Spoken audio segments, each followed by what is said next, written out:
What do you think this means for the PDP? Which one? The judgments. Well, I mean, it's neither here nor there. Thank God, we want those elections fair and square.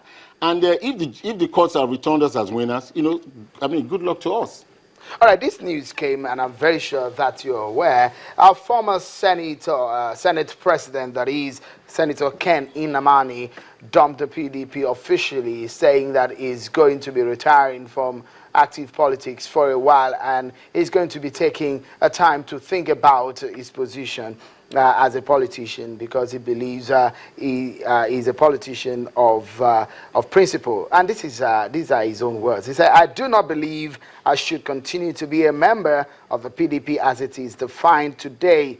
This is certainly not a party I joined years ago to help change my country. I do not also believe that the PDP as it is managed today will provide an opportunity for me to continue to play the politics of principle and values which I set for myself as a young man on leaving graduate school and working for a large multinational in the United States in the 70s and 80s. That is coming from a man who saw the forming of the PDP, who rose to the position of the number 3 position in Nigeria, the Senate President position, leaving the party. He said that this is not the same party you joined. Is it the same party you joined?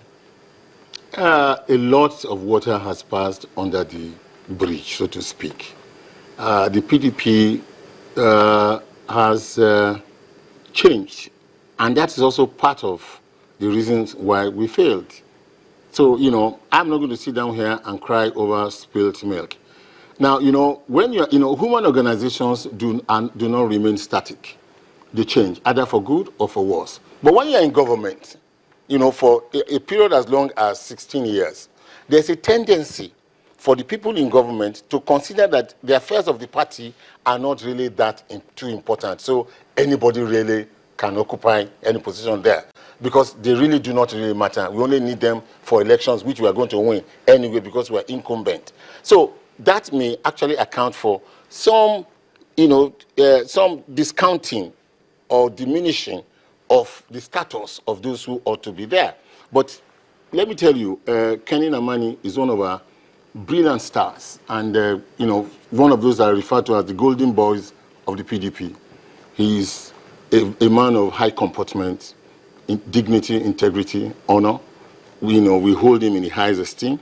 It is very sad and it's pathetic that he's leaving us.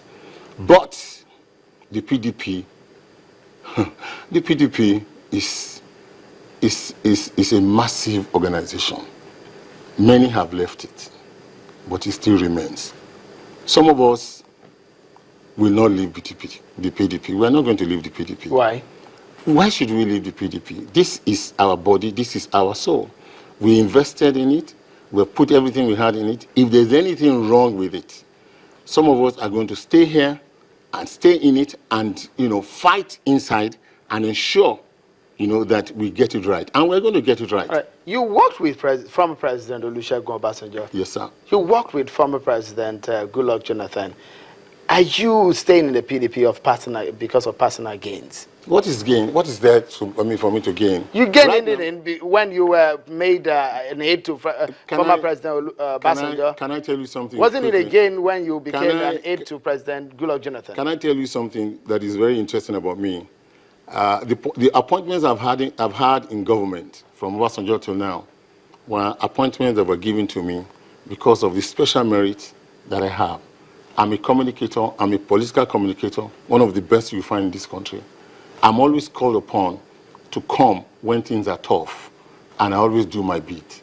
I got these appointments not on political platforms. I got them because of the merit and the ability and capability that I have and that I possess, that are innate inside of me. So it's not a matter of gaining anything. If I was made a board chairman, if I was made a minister, I've always acted in this government professionally. So to speak, I communicate. I am a media communicator. All right. That is how I've acted. That's how I've been, those are the appointments I've had. A lot of people will see as a renegade approach to when you and some members of your party stormed a party secretariat to say that you, a friend of yours and a member of your party, is the chairman of the party. isn't that a renegade kind of attitude towards your own party that you have said that you is a part of your body and your soul? Well, you know, thank you, you repeated that. It's part of my body and my soul. But, you know, the party was prostrate. The party was lying in stupor. The leadership were also totally disconnected. Nobody was doing anything. Since Adamu Muazu, the chairman, former chairman, left, that's over 7 or 8 months ago, right? Just for the Northeast to bring us a replacement according to the constitution of our party, it has not happened. And yet, the leadership of the party at various levels have not found this to be, you know, an incongruous situation where we have a party that is as big as this, but is headless, really, so to speak. The deputy governor, the deputy chairman of the party, who was acting when the chairman left, he has a legitimate right to act. But, you know, nobody voted for him to be chairman. We voted somebody else. If you had wanted him to be chairman of the party, we would have voted for him. And now, you know, when nobody did anything, a gentleman called Gulak went and obtained a court order saying that the party was given 14 days within which to put things right in his own house. Appoint Gulak as chairman of the party or any other person, you know, from the Northeast. Still, the party was still stuporous, was sleeping, was in a slumber, was not doing anything. Some, you know, desperate situations require desperate actions. Such as violent takeover. There was violence. You removed the word violence. We just went there and announced that, look, this gentleman... You stormed it.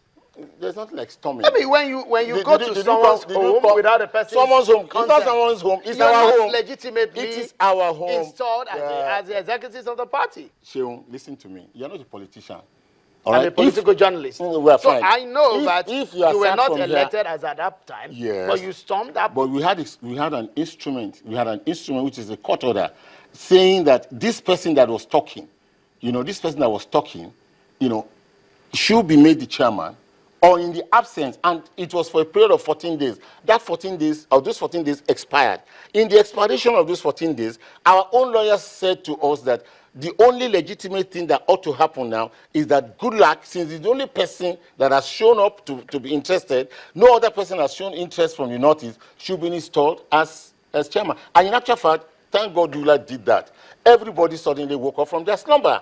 So really speaking, Gulak is not a villain. Gulak is actually a hero of the party. Because today, tomorrow, next week or whatever, these issues may be...